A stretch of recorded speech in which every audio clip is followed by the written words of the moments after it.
So, I mean, fundamentally, you were searching for the source of non-computable source of consciousness within the human brain, Yeah. in the biology. And so, Yes. what are if I may ask, what are microtubules? Well, you see, I was ignorant in what I'd read. I never came across them in the books I looked at. Perhaps I only read rather superficially, which is true. But I didn't know about microtubules. Stuart, I think one of the things that impressed him about them was when you see pictures of mitosis, that's a cell dividing, and you see all the chromosomes, and the chromosomes all get lined up, and then they get pulled apart. And so that as the cell divides, half the chromosomes they divide into the two parts, and they go two different ways. And what is it that's pulling them apart? Well, those are these little things called microtubules. And so he started to get interested in them. And he formed the view, well, had his day job or night job or whatever you call it, is to put people to sleep, except he doesn't like calling it to sleep because it's different.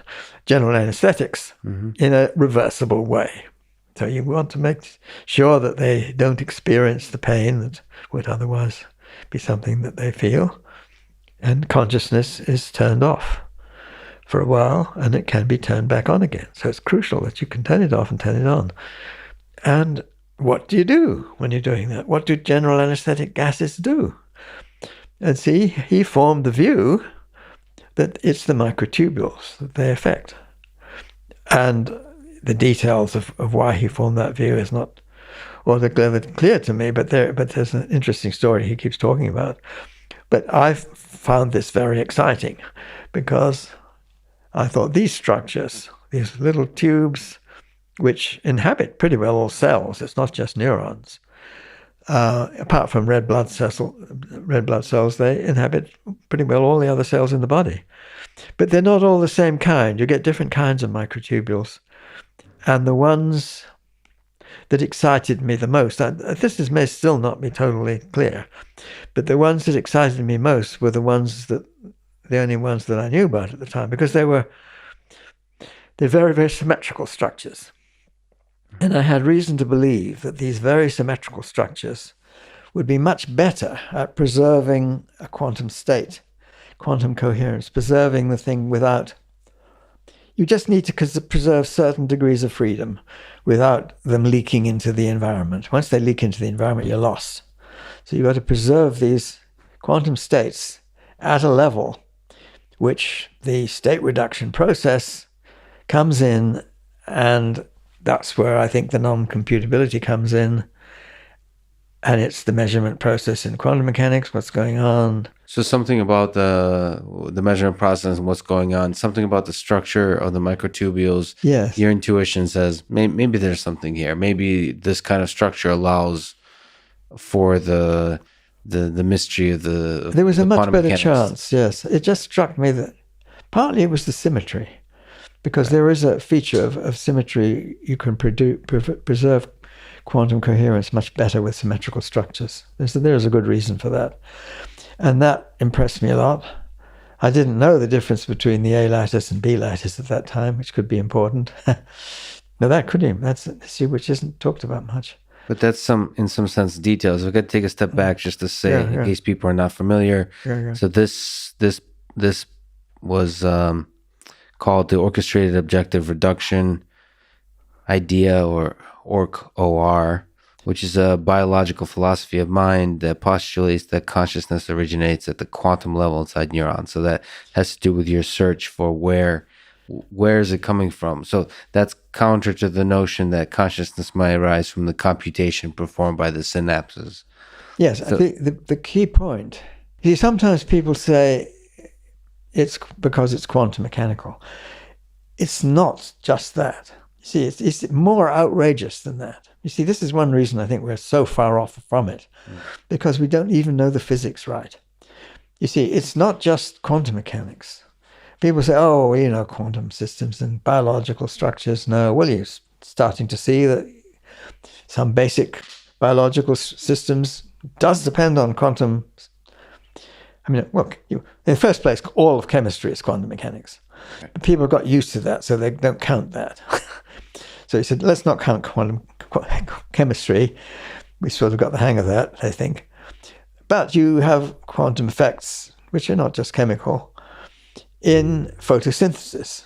And this is one of the striking things in the last several years, that photosynthesis seems to be a basically quantum process, which is not simply chemical. It's using quantum mechanics in a very basic way. So you could start saying, oh, well, with photosynthesis is based on quantum mechanics, why not behavior of neurons and things like that?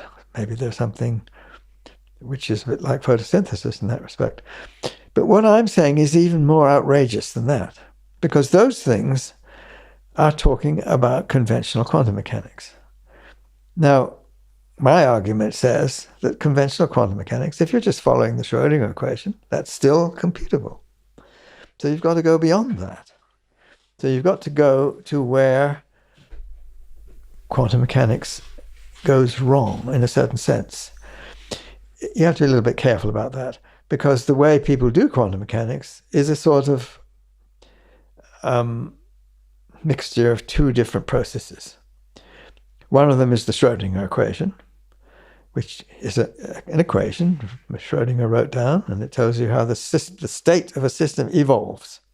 And it evolves according to this equation, completely deterministic, but it evolves into ridiculous situations. And this was what Schrödinger was very much pointing out with his cat. He said, you follow my equation, that's Schrödinger's equation, and you could say that you have to, a cat which is dead and alive at the same time.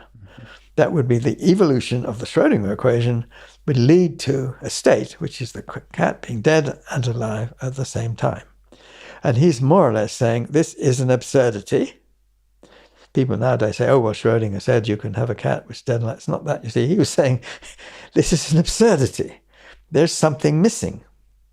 And that the reduction of the state or the collapse of the wave function or whatever it is something which has to be understood. It's not following the Schrödinger equation. It's not the way we conventionally do quantum mechanics. There's something more than that. And it's easy to quote authority here because Einstein, at least three of the greatest physicists of 20th century who were very fundamental in developing quantum mechanics, Einstein, one of them, Schrödinger, another, Dirac, another. You have to look carefully at Dirac's writing because he didn't tend to say this out loud very much because he was very cautious about what he said. You find the right place and you see he says quantum mechanics is a provisional theory. We need something which explains the collapse of the wave function. We need to go beyond the theory we have now. I happen to be one of the kinds of people. There is a whole group of people. They're all considered to be a bit mavericks who believe that quantum mechanics needs to be modified. There's a small minority of those people, which are already a minority, who think that the way in which it's modified has to be with gravity. And there is an even smaller minority of those people who think it's the particular way that I think it is, you see. So those are the quantum gravity folks. But what's... You see, quantum gravity is already not this. Because when you say quantum gravity, what you really mean is quantum mechanics applied to gravitational theory. So you say, let's take this wonderful formalism of quantum mechanics and make gravity fit into it. So that is what quantum gravity is meant to be. Now I'm saying you've got to be more even-handed, that gravity affects the structure of quantum mechanics too. It's not just you quantize gravity. You've got to gravitize quantum mechanics. And it's a two-way thing. But then when do you even get started? So that you're saying that we have to figure out a totally new ideas in exactly. No, you're stuck. You don't have a theory. That's the trouble.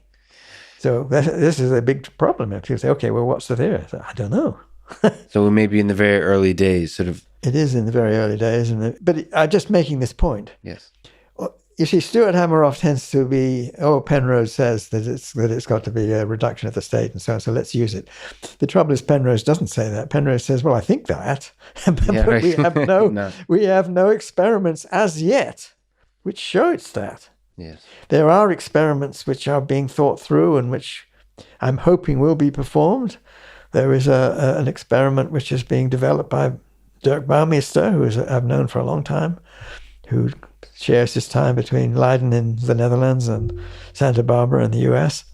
And he's been working on an experiment which could perhaps demonstrate that quantum mechanics, as we now understand it, if you don't bring in the gravitational effects, has to be modified. And then there's also experiments that are underway that kind of look at the microtubule side of things to see if there's, in the biology, you could see something like that. Could you briefly mention it? Because that's a really sort of one of the only experimental attempts in the very early days of even thinking about consciousness. I think there's a very serious area here, which is what Stuart Hameroff is doing, and I think it's very important. One of the few places that you can really get a bit of a handle on what consciousness is what turns it off. And when you're thinking about general anesthetics, it's very specific. These things turn consciousness off. What the hell do they do? Right. Well, Stuart and a number of people who work with him and others happen to believe that the general anesthetics directly affect microtubules. And there is some evidence for this. I don't know how strong it is and how watertight the case is, but I think there is some evidence pointing in that kind of direction. It's not just an ordinary chemical process. There's something quite different about it.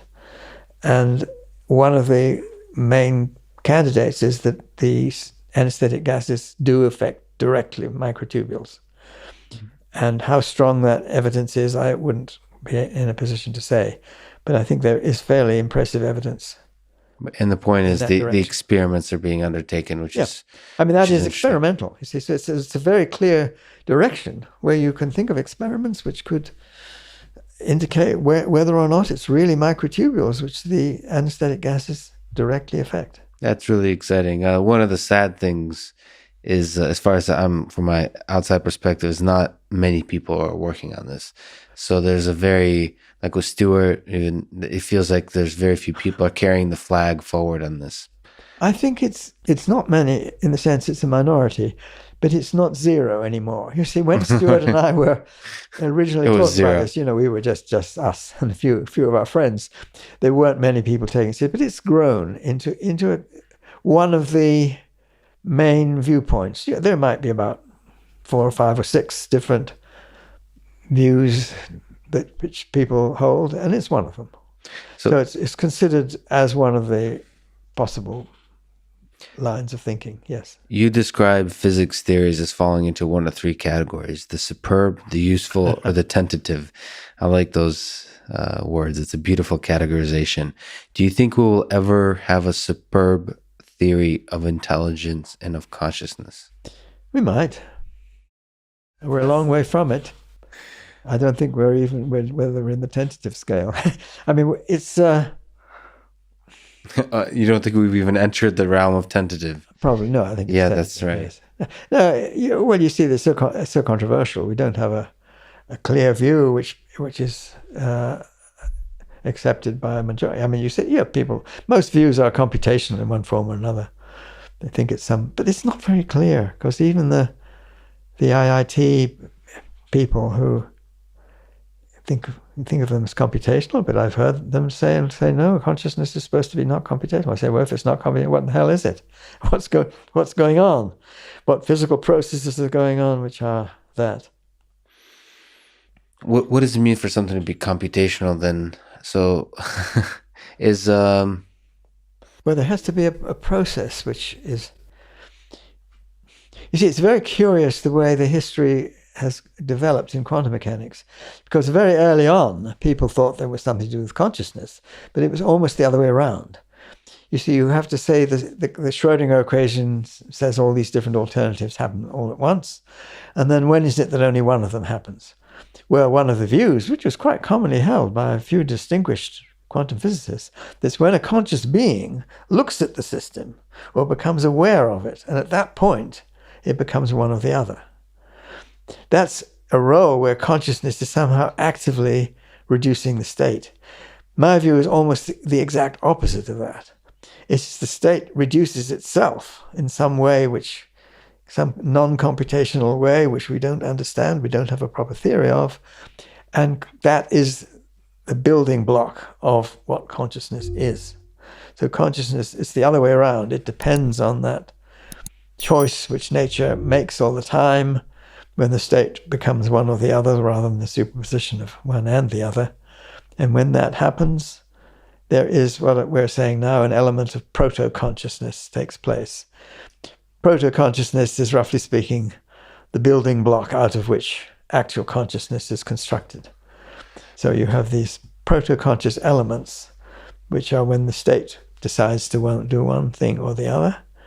And that's the thing which, when organized together, that's the OR part in OR.